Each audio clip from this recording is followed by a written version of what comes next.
São 11 horas e 5 minutos. Nós estamos de volta e agora para conversar com ele, o Rômulo Pinheiro, que já está com a gente, né, ao vivo por Skype. Rômulo, sentiu sua falta, amigo. Bom dia para você, tudo bem?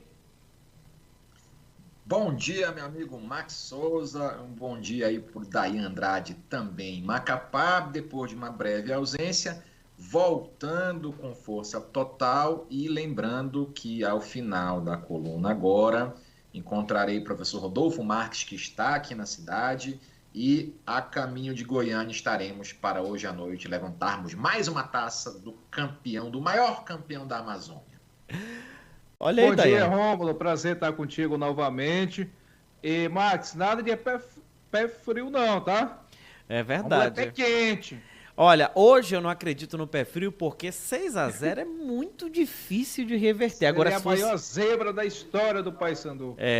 Mas o Paysandu é copeiro. Outra, né? Mas o Paysandu é copeiro, o Paysandu sabe jogar final, o Paysandu cresce nesses momentos.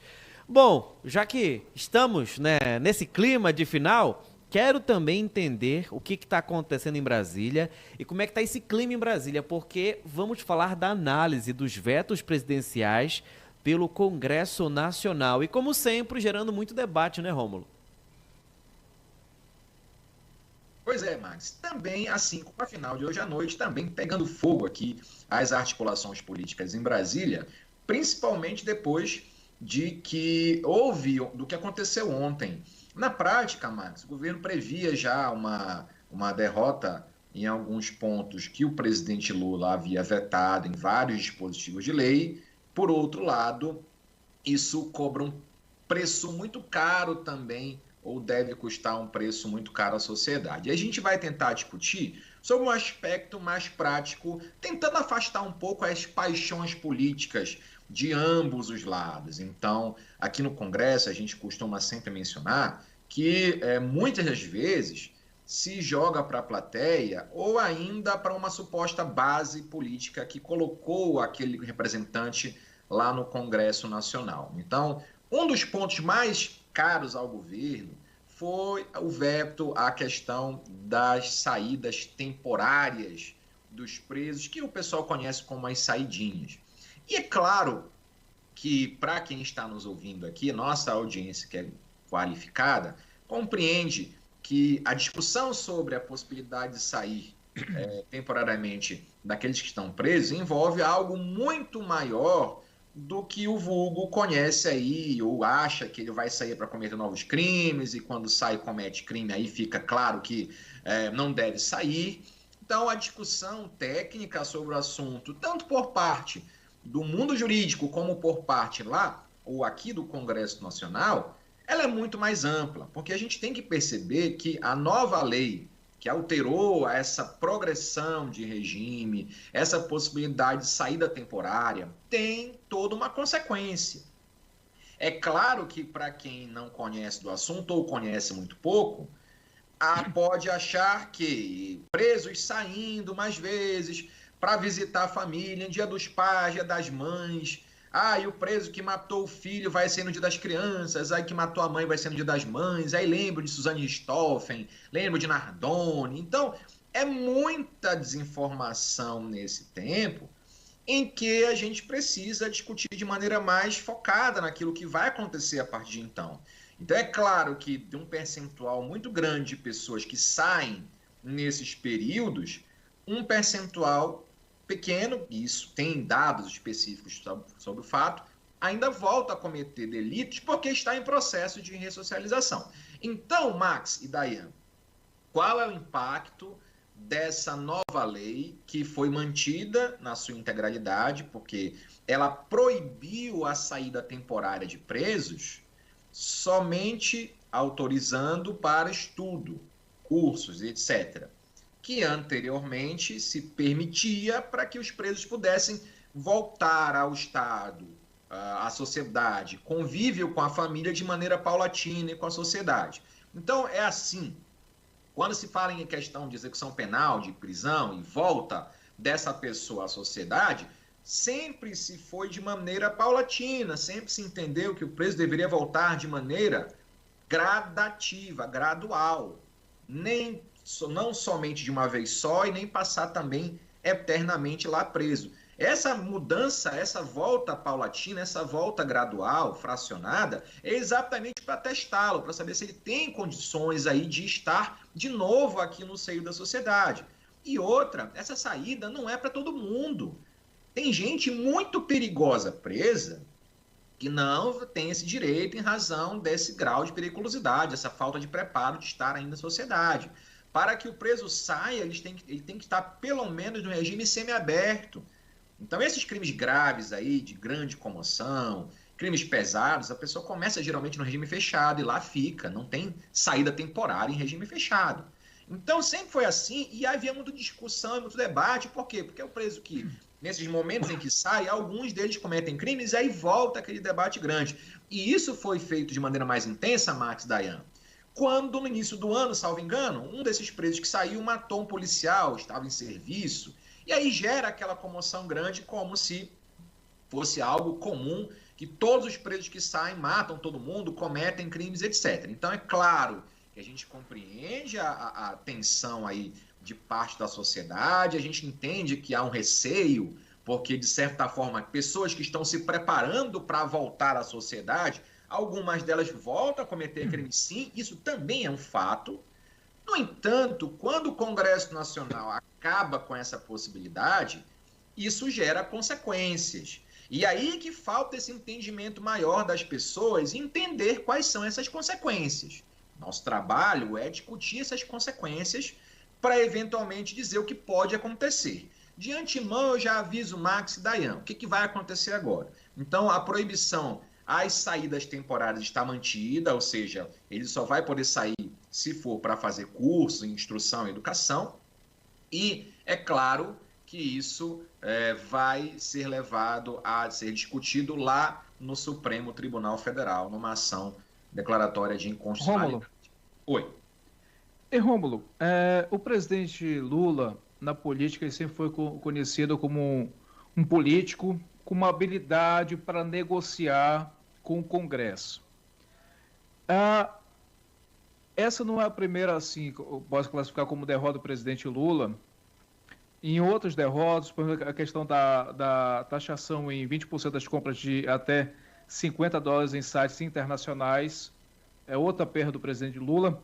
Você acredita que nesse novo mandato do presidente Lula, ele está perdendo essa habilidade de negociar com o Congresso Nacional? Essa habilidade que ele tem desde a sua origem na política, de ser habilidoso, de saber articular, de estar aqui com a sua esquerda, mas também ter figuras da direita, e não está conseguindo ter essa habilidade mais? Está faltando ele estar mais presente, em vez de estar focando a questão que, passando para os seus ministros, ter essa responsabilidade do diálogo, ele falta estar mais presente na cena? Dayan, passa muito por aí, mas também, Dayan, tem outro ponto importante, é que tem que se reconhecer que os tempos são outros, meu amigo. No passado, no primeiro e segundo governo Lula, lá no início lá do século, da década de 21, do século XXI, então havia ali uma outra forma de articulação com o Congresso, que hoje não se permite mais. A própria esquerda, dita ideologicamente no Congresso, ela é pequena, tanto é assim que o presidente Lula vem buscando, desde o início do governo, compor com partidos do centro, que é o famoso centrão, liberando espaço, inclusive nos últimos meses, cargos de primeiro escalão para o centrão, para poder amoldar essa sua composição no Congresso Nacional. Essas situações existiram desde o primeiro governo Lula, lá em 2003 em diante. Não esqueçamos que o governo sempre foi muito hábil nessa, como você bem falou, e isso é uma verdade, em compor. No entanto, hoje em dia, ele, além de ter trabalhado com outro momento histórico, tem também a escolha ruim desses interlocutores lá no Congresso Nacional.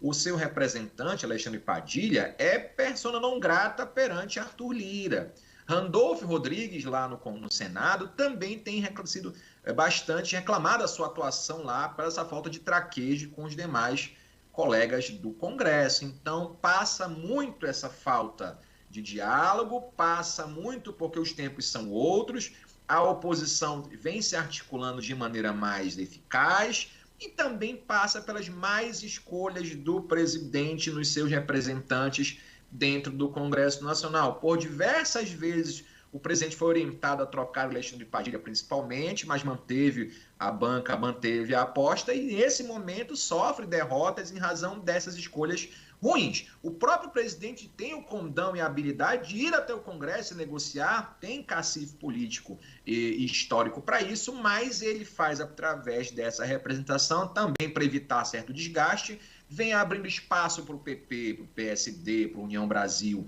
dentro do governo e não teve essa moeda de apoio da base de troca, porque esses partidos do Centrão foram, nesses últimos vetos, claramente contra aquilo que o presidente desejava. Então, é muito importante entender essa composição de forças no Congresso Nacional para voltar àquela velha e surrada frase, aquele velho e surrado chavão, de que aqui em Brasília é cada um por si e os acordos, uma vez não costurados da maneira cotidiana, acabam sendo facilmente descumpridos, mesmo com o Centrão tendo um amplo apoio aqui no Poder Executivo.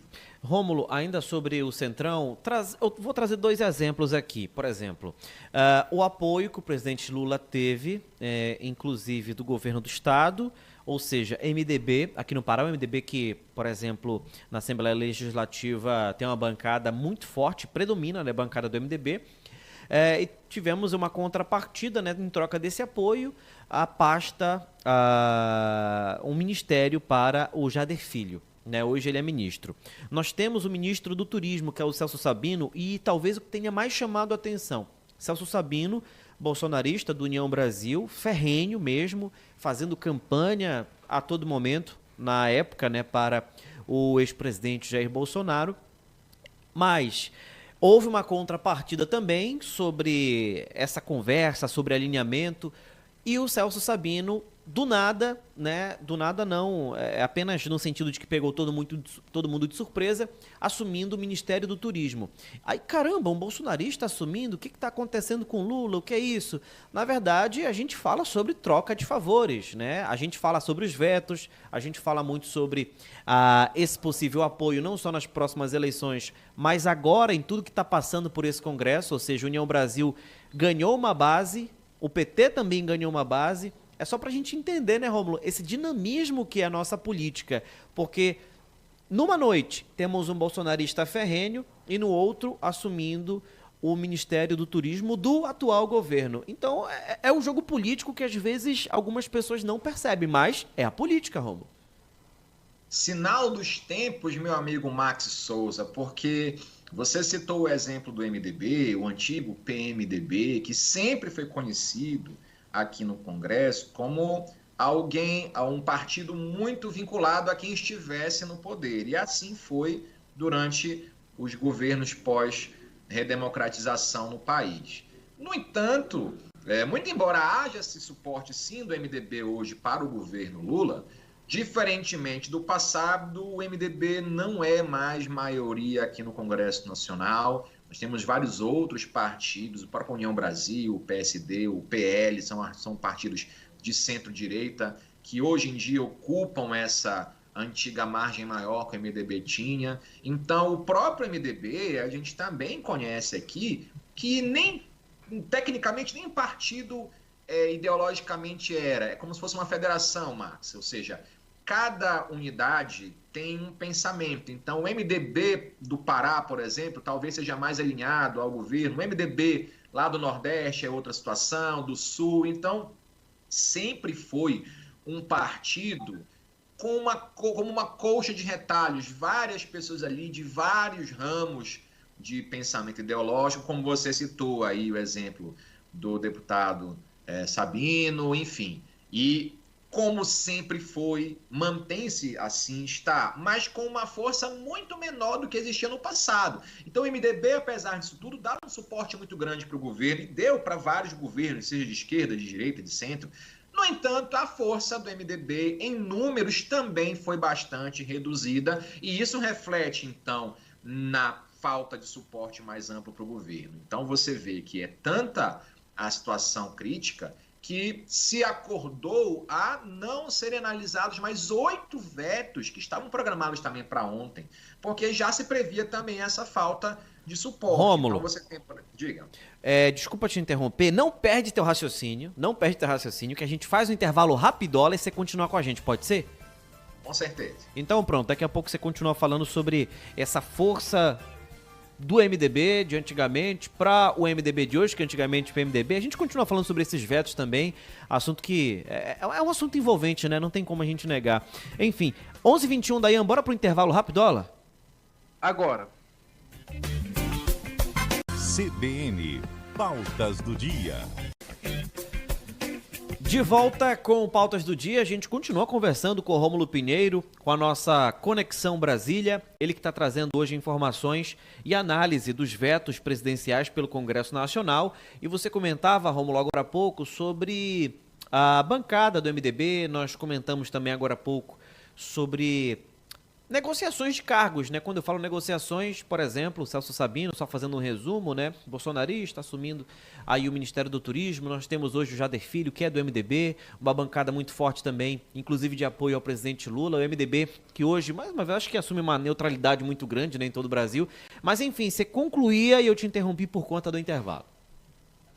A gente estava comentando, Max, exatamente que, muito embora haja esse esforço do governo para conseguir esse apoio, liberando cargos de primeiro escalão no Executivo, isso não tem se revertido de maneira adequada lá no Congresso. Inclusive, ontem, em razão dessas derrotas, que algumas já eram previsíveis, outras nem tanto, o governo fez um acordo, líderes do governo fizeram um acordo no Congresso para que fossem adiadas a análise de pelo menos 8 vetos do presidente, com referência, por exemplo, à questão da lei do despacho gratuito de bagagens aéreas, envolvendo a Lei Geral do Esporte, algumas, inclusive, do programa Minha Casa Minha Vida, que se criou na lei a necessidade de contratação de seguro por parte das empresas que vão fazer o programa, e o presidente vetou. Então, são assuntos muito importantes, muito caros ao governo também, que, uma vez votados ontem, talvez corressem risco também de serem derrubados esses vetos presidenciais. E aí a gente retoma aquele entendimento, Max, que a base do governo, muito embora no papel seja grande, na prática, essa falta de articulação política do próprio executivo lá no Congresso tem levado a essas falhas, a essas decisões lá no Poder Legislativo que deixam o Executivo a ver navios em muitos pontos. E eu dizia lá no início que isso tem consequências para nós, que somos aqui os destinatários dessas normas. E eu vou dar um exemplo na questão da saidinha, que a gente estava comentando no início, que não se previu, então, na lei, o custo de algumas novas alterações para o próprio Estado. Uma delas é o exame criminológico, que vai ser feito agora para que o preso possa progredir de regime. Vai ter um custo esse exame é para identificar se a pessoa tem condições ou não de voltar à sociedade. Também tem críticas sobre esse exame, que ele é muito subjetivo, etc. Mas tem um custo para efeito prático de ter que arcar, e o próprio Estado vai ter que arcar com isso. Não se prevê esse custo. Esse tema vai ser discutido com certeza no Supremo Tribunal Federal. Então, no Congresso se busca, para muitas lideranças, unicamente jogar para a plateia. Vamos proibir séries temporárias, vamos proibir isso e aquilo, mas, tecnicamente falando, por que vai parar no Supremo?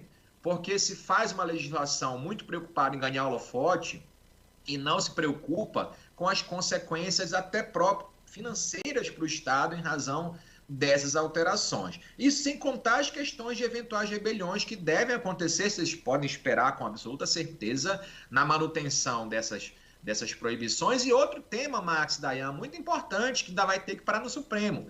Essa alteração que proibiu a série temporária, ela vale para agora, ou seja, para todos os casos, ou só vale daqui para frente? Então, para os presos que vão ser a partir de agora analisados, e os para trás, como é que fica essa situação? Então, isso, tecnicamente falando, juridicamente, tem sim uma discussão, porque essas regras elas podem ser de direito material, que a gente chama, e elas não podem voltar, ou direito processual, que se aplica a todo mundo indistintamente. Então, quem vai decidir a natureza jurídica dessa regra vai, com certeza, ser o Supremo Tribunal Federal. Mais um problema. Essa mudança, essa proibição das exceções temporárias vale a partir de agora ou vale somente a partir de quem vai ser preso a partir de agora, ou então vale para todo mundo? Nós, no direito, entendemos que isso vale, se aprovado estiver, só vale daqui para frente. Ela não pode retroagir para prejudicar o réu, mas isso é uma discussão que vai ser debatida no Supremo, e lá vai também ser discutido se esses vetos, ou eventualmente se essas mudanças, podem ser aplicadas ou não. Em resumo, aqui no Congresso Nacional se vota, se decidem as coisas, se decide as coisas muito para agradar um determinado eleitorado, mas muito pouco ou nenhuma preocupação com as consequências, não só jurídicas, mas como materiais, ou seja, financeiras, para o Estado e para a sociedade, o que é uma pena. A gente está aqui para discutir, a gente está aqui para alertar o nosso ouvinte, para escolher melhor os seus representantes, porque tudo tem um custo, e o custo vai, com certeza, recair sobre nós aqui, cidadãos. Rômulo, esse senso crítico, ele precisa ter a nossa sociedade. A gente, enquanto comunicador, enquanto jornalista, você, enquanto advogado, mas que o cidadão brasileiro precisa ter mais esse senso crítico aguçado. Exatamente, Daí. Aí a gente pede até e orienta e conversa que isso transcende uma questão ideológica. Que a gente vota naturalmente de acordo com o nosso pensamento ideológico, isso não tem como fugir. Mas na análise dessas questões lá no Congresso Nacional, os nossos representantes fazem esses conchavos com base no pensamento ideológico daqueles que os colocaram lá, ou seja, dos seus eleitores, e isso acaba transcendendo, ou seja, ultrapassando o interesse de fato da sociedade. Essa questão das saidinhas, essa questão do exame criminológico, por exemplo, qual o custo que isso vai ter para o Estado? Qual é a consequência material dentro dos presídios que isso vai causar? Isso pouco é analisado, ou mesmo analisado, se quer levar em consideração, porque o que é importante é, eu sou representante da minha classe ideológica, então eu tenho que votar para endurecer a lei, mesmo que isso gere um caos aí no sistema judiciário, mesmo que tem estados, por exemplo, meu caro Dayan, como por exemplo o estado do Amapá, que não tem psiquiatra habilitado, ou seja, para fazer o exame criminológico. Tem que ter psicólogo, assistente social e psiquiatra. Então, não vale a pena ir lá no site da CBN, CBN.com.br, contratado pelo BIM. Estado para fazer esse exame. E como é que vai ser feito, então, se não tem um psiquiatra? Então, exigir esse exame de maneira indiscriminada para todos os presos tem um custo, tem um tempo. Esses exames não acontecem de um dia para o outro, é feito um tempo para isso, não tem nem material, nem gente disponível para fazer. E é complicado. Amigo, muito obrigado pelo tema. Desculpa a correria, porque o repórter CBN já está chegando. Até a próxima, tá bom? Forte abraço, Papão Campeão. Tchau, até semana que vem. Tchau, tchau.